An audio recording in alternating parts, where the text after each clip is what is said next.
back to my channel. For today's video, I will be having the BTS YouTuber tag. Yeah, I was tagged by my co-YouTuber from Adobe Studio. Hello, Ma'am Joella. And of course, I just want to say hi din sa aking mga momshies, Chen, Jo, and Francine. There's a set of questions na kailangan sagutin, guys, and you might find them on the internet. Sa Google, just search for YouTuber tag. Then, yeah, nandun na lahat. Nandun na yung mga questions na kailangan yung gawin. So, if you want to do this on your own, just do it. If you are new here on my channel, hello po sa inyo, guys, and welcome to our family. I'm Rachel, a Filipina YouTuber who focuses videos for lifestyle, beauty, and vlogs. So, without further ado, let's jump into the video.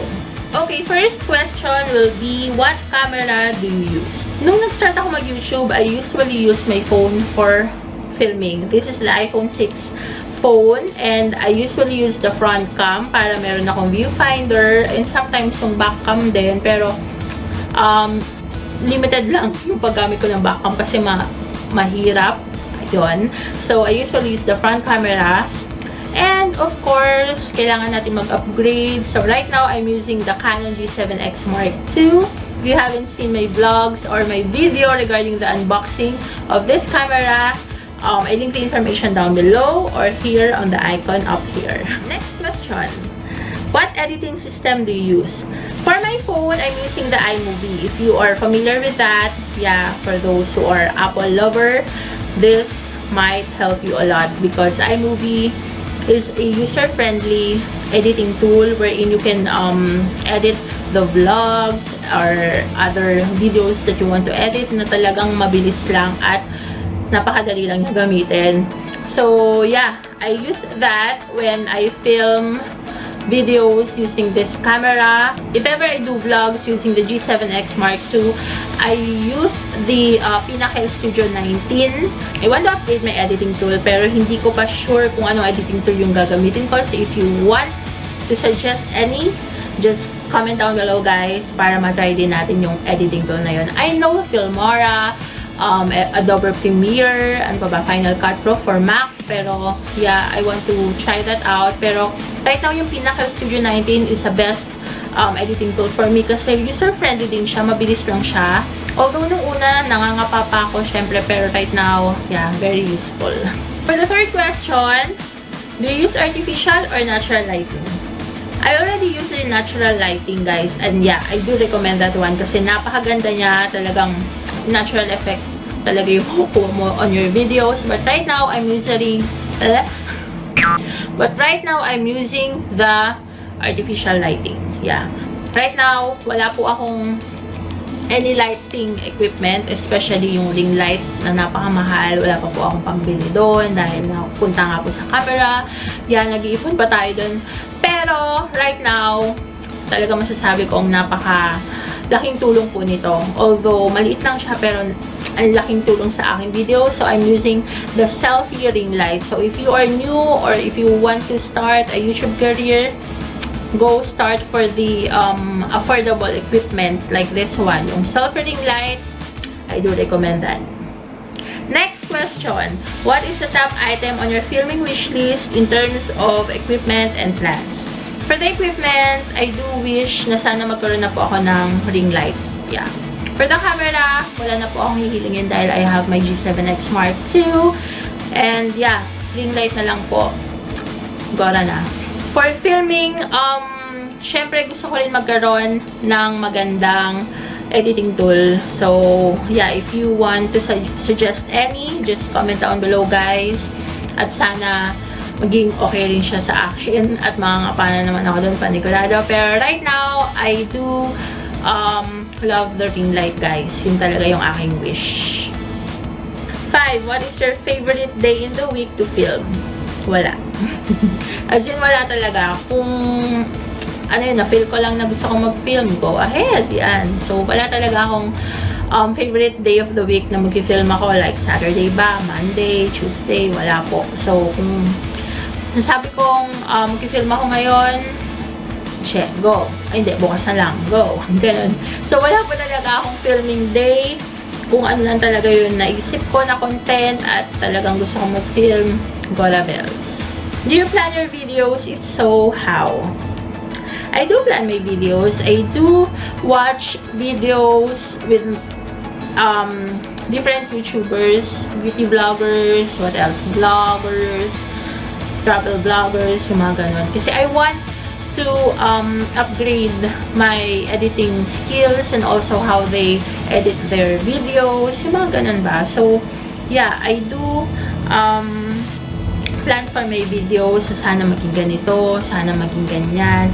Pero hindi ko naman sila kokopyahin. I do, get some ideas on how they edit their videos. And, yeah, for the contents, yes, I do plan for that. Syempre, ayoko rin naman magulo yung contents ko on my channel. I do vlogs, I do beauty and lifestyle videos. So, stick to that. How long does it take you to film an average video? 30 minutes to 1 hour. Mabilis na yun, guys. Kasi, yeah, may mga bloopers din tayo. Hindi naman mawawala yun sa pag-film. And siguro pinakamatagal na yung 1.5 hour. Kung masyadong matagal na or marami akong i-film, 2 hours will be enough. Pero hindi naman ako dumarating sa puntong 2 hours, guys. Siguro mga 30 minutes to 1 hour lang. Or, malala na yung 1.5 hour. How many hours do you spend editing an average video? 30 minutes to 45 minutes, I guess. At matagal na yung 1 hour. Yun. So, mabilis na yung 30 minutes. Number 9. Favorite types of video to film. If you've seen my channel, most of the videos are haul. As in, yeah, I do love hauls, especially for my makeups, brushes, skincares, etc. As in, talagang gustong-gusto ko yung nag-film ng mga hauls. Although, medyo mahaba yung mga video ko because of that. Dahil talagang iniipon ko yung mga i-haul na gamit for that time. So, yes, okay lang kasi nag-enjoy ako filming that one. Especially yung mga ganun-ganon. And of course, giving you my thoughts and also feedback and giving you some information on how and kung saan ko sila mga nabili, ganon. So, ayan, nag-enjoy ako. Next one, do people at your school or work know about your channel? Actually, nung una, hindi. Pero, hindi ko alam. Siguro nakikita na rin nila through my FB page. Kasi meron nga akong FB page, Instagram, and also Twitter, Snapchat. So, if you are wanting to follow me, just go down below. All the details or information are being listed down in the description box. So, please follow me on my social media accounts. Nung una, hindi nila alam.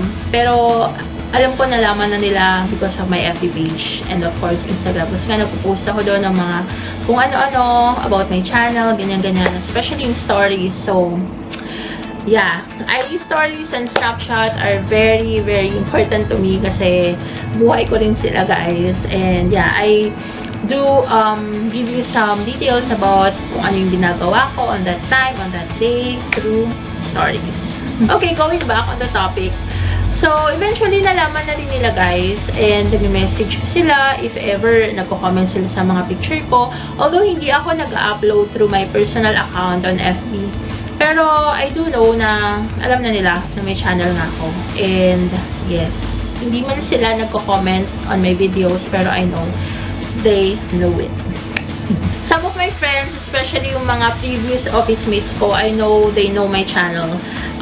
Kasi nakikita nga nila and sometimes they message me kung paano ko daw ginawa yun, ano daw ang trabaho ko, ganyan. So, I know they watching me and yeah, hello sa inyo, guys. For the next one, what is your process of thinking of a video idea? Actually, dati wala talaga akong process. As in, kung ano lang yung naisip ko, film na tayo. Pero right now, I'm thinking of organizing it.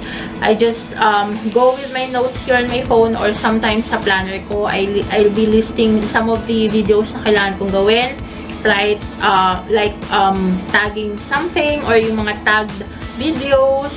What else? For my beauty, yung mga tutorials. And of course, yung mga suggestions from the viewers. So, I need to take that on my notes para lang syempre mabigyan din ng importance yung mga kailangan ko pang i-improve or gawin on my channel. So, yeah, if you are having some suggestions, just feel free to comment down below, guys.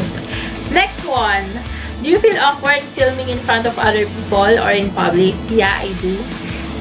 I do feel awkward, especially in a big crowd, as in. So, siguro kung unti-unti, yeah, pwede rin. Kasi, sometimes I do that. Especially sa Hong Kong. Minsan nag-vlog ako doon na may mga tao. Pero, yeah, wapakels. Kasi, sabi nga ni Lexi, minsan mo lang sila makikita sa buhay mo at hindi mo na sila makikita ever.